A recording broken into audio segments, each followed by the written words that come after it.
বন্দে পুরুষোত্তমম। পরম প্রেমময় শ্রী শ্রী ঠাকুর অনুকূলচন্দ্রের চরণে জানাই আমার শতকোটি প্রণাম। জগৎ জননী শ্রী শ্রী বড় মায়ের রাতুল রাঙা চরণে আমার কোটি কোটি প্রণাম। আমার সকল ইষ্টপ্রাণ দাদা ও মায়েদের জানাই জয়গুরু। প্রবাসী খুঁটিনাটি আমি রিনা। আজ আবারও আমি আপনাদের সামনে ফিরে এসেছি মানুষের জীবনে দীক্ষার প্রয়োজনীয়তা, দীক্ষার অপরিহার্যতা এবং দীক্ষা সংক্রান্ত আরও অনেক সুন্দর সুন্দর কথা প্রসঙ্গ নিয়ে। ভিডিওটিতে প্রথম থেকে শেষ পর্যন্ত শোনার অনুরোধ রইল। তো প্রথমেই শুরু করছি দীক্ষা। দীক্ষা ছাড়া জীবন চলন সঠিক দিশা পায় না। ঠাকুর অনুকূলচন্দ্র কথিত জীবনের মূল স্তম্ভ দীক্ষা, শিক্ষা ও বিবাহ, তিনটির মধ্যে দীক্ষার স্থান সর্বাগ্রে। জীবনকে সব দিক থেকে স্বাভাবিক করে তোলা এবং পূর্ণরূপে ঈশ্বরভাবে ভাবিত হয়ে নিরাসক্তভাবে জীবনকে উপভোগ করার জন্য দীক্ষার প্রয়োজন। দীক্ষার অপরিহার্যতা। দীক্ষার ব্যাপার থাকায় অনেকে বিমুখ হয়। মানুষের বৃত্তিতে যদি না বাঁধে, আত্মসমর্পণের ব্যাপার যদি না থাকে, তাহলে মানুষ আলগা আলগা সায় দেয় বেশি। দীক্ষা না দিয়ে মানুষকে সংহত করার, ঐক্যবদ্ধ করার উপায়ও নেই। দীক্ষা না দিয়ে নাম কাম খুব হতে পারত, কিন্তু তাতে জাত বাঁচত না। আমাদের দিয়ে হোক আর যে সংস্থা দিয়েই হোক, এই জীবনবর্ধনী কৃষ্টিটার প্রতিষ্ঠা হলেই হলো। আমার হলো এই কথা, আমি যে করতে চাই এমন কিছু নয়। তারপর আন্দোলনটা বিপ্লবাত্মক, তাতেও সবাই সুবিধা পায় না। যাই হোক, আমাদের আদর্শের প্রত্যয়ে ও বোধে এমনতর আকাঠ্য নিষ্ঠা থাকা চাই, যাতে বিন্দুমাত্র দ্বন্দ্ব, সংশয় বা ইতস্তত ভাব না থাকে। দীক্ষার অনুশীলনের প্রাধান্য। দীক্ষার প্রধান জিনিস আধ্যাত্মিক অনুশীলনের উপদেশ নেওয়া। ইষ্টের আদেশ অনুসরণ করা চাই। যা করলে ভালো হয়, যেটা মুখ্য তা করল না, সে কেমন ভালোবাসা, কেমন ভালো লাগা। দীক্ষা গ্রহণ করে যত সময় পর্যন্ত সেগুলো ঠিকভাবে অনুশীলন করা না হয়, তত সময় পর্যন্ত মানুষের ভাগবত জীবনের বিকাশ সুসম্পন্ন হতে পারে না। দীক্ষায় সংহতি। আমাদের প্রধান জিনিস দীক্ষা। দীক্ষা নিলেই যে তখন মানুষ দেবতা হয়ে যায় তা নয়, কিন্তু মানুষগুলি মিলিত হয়, সংহত হয়, পরস্পর স্বার্থান্বিত হয়ে ওঠে। সারা ভারত যদি একান্নবর্তিতায় সংহত থাকত, তাহলে যে কি হতো বলা যায় না। আর এই ভিত্তিতে যদি তা হতো, তাহলে রাশিয়া, আমেরিকা এবং অন্য সবাই নিজেদের স্বার্থ বজায় রেখেই এবং নিজেদের স্বার্থের জন্যই ভারতের সঙ্গে সংহত হয়ে উঠত। দীক্ষার জন্যই দীক্ষা। দীক্ষা নেওয়া লাগে দীক্ষার জন্য, নয়তো মনের চাঞ্চল্য, অভাব, অভিযোগ, অশান্তি দূর করার জন্য। যদি কেউ দীক্ষা নেয়, তবে গন্তব্য হয় ওইটে, ব্যবহারও ওই রকম হয়, তাতে সামঞ্জস্য আসে না। সুকেন্দ্রিক হওয়া লাগে ইষ্টে। সুকেন্দ্রিক হলাম না ইষ্টে, হলাম ইষ্টের সাহায্যে আমার দুঃখ লাঘব করতে, তাতে হয় না। দুঃখ আসে কতকগুলি প্রবৃত্তির অসঙ্গতির দরুন।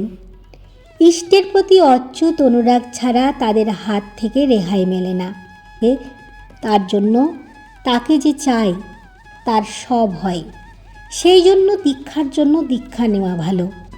জলে থেকে কুমিরের সঙ্গে বিবাদ করা চলে না। প্রবৃত্তির অধীন যে আমি, সে আমি একাকী, একক নিজের চেষ্টাতেই প্রবৃত্তির ঊর্ধ্বে উঠতে পারি না। এমনতর পুরায়মান ইষ্টে যদি অনুরক্ত হয়, তাহলে কিন্তু সহজেই হয়। কৃপার বাতাসে পাল তোলা। শক্তি মানুষকে কেউ দেয় না, শক্তি মানুষ পায় তার আগ্রহ দিয়ে, অনুসরণ দিয়ে।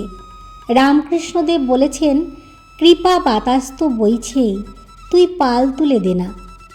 আমি ভাবি, যারা বেঁচে আছে, জীবন আছে যাদের, তাদেরই দীক্ষার প্রয়োজন আছে। ওর ভেতর দিয়েই জীবনের শক্তি ঠিক খাতে প্রবাহিত হয়। দীক্ষার মাধ্যমে মৃত্যুভেদ। প্রতি মুহূর্তে আমাদের সামনে মৃত্যুর সমস্যা। জীবনের জন্যই দীক্ষার প্রয়োজন। আমরা চাই ইষ্টমুখী জীবনযাপনের ভেতর দিয়ে মৃত্যুকে ভেদ করে যেতে। আমরা অমৃতের সন্তান। দীক্ষার অনুশীলনে অভিভূতির ক্ষয়। মানুষের ভেতর প্রবৃত্তি অভিভূতি থাকে। অভিভূতি যত বাড়ে তত আমাদের সত্তা ক্ষুণ্ণ হয়। এই অভিভূতি যত কমে তত বাঁচা বাড়ায় দিকে যায়। দীক্ষার অনুশীলনে সেই পথ খোলে। অনুষ্ঠানের বাহুল্যে প্রাণহীন আচার। কিছু করতে গেলে কিছু অনুষ্ঠান দরকার হয়। যেমন লিখতে গেলে খাতা চাই, কালি চাই, কলম চাই।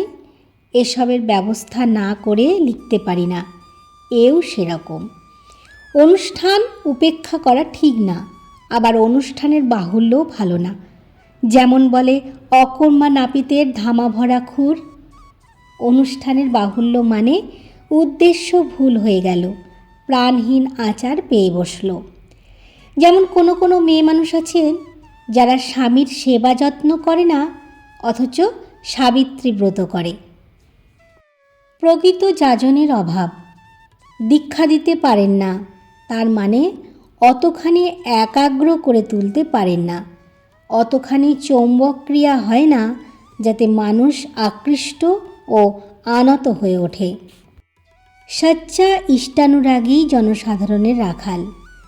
দীক্ষিতদের সংখ্যা বাড়ানোর পক্ষে আপনাদের কোনো অসুবিধা নেই। এতে তাদেরও ভালো, আপনাদেরও ভালো।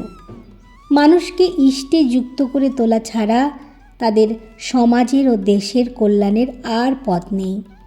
দীক্ষিতের সংখ্যা বাড়ানো যেমন লাগবে, তেমনি তাদের পেছনে লেগে থেকে ইষ্টানুগ চলনে অভ্যস্ত করে তুলতে হবে।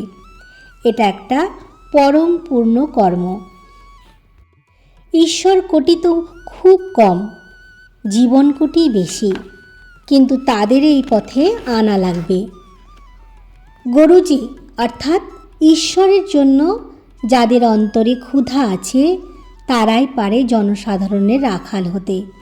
কারণ ঘরের খেয়ে বনের মোষ তাড়ানো অর্থাৎ ইষ্ট পিতার্থে পরিবেশের মঙ্গল সাধনের সংস্কার নিয়েই তারা জন্মগ্রহণ করে। এরাই হলো প্রকৃত কর্মী।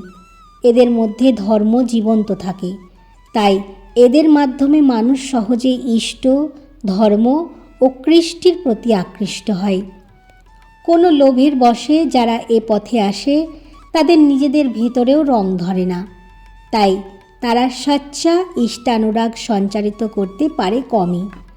তারা নিজেরা যেমন লোভের বশবর্তী হয়ে ইষ্টকে ধরে, অন্যকেও তেমনি প্রলুব্ধ করে ইষ্টের পথে আনতে চায়।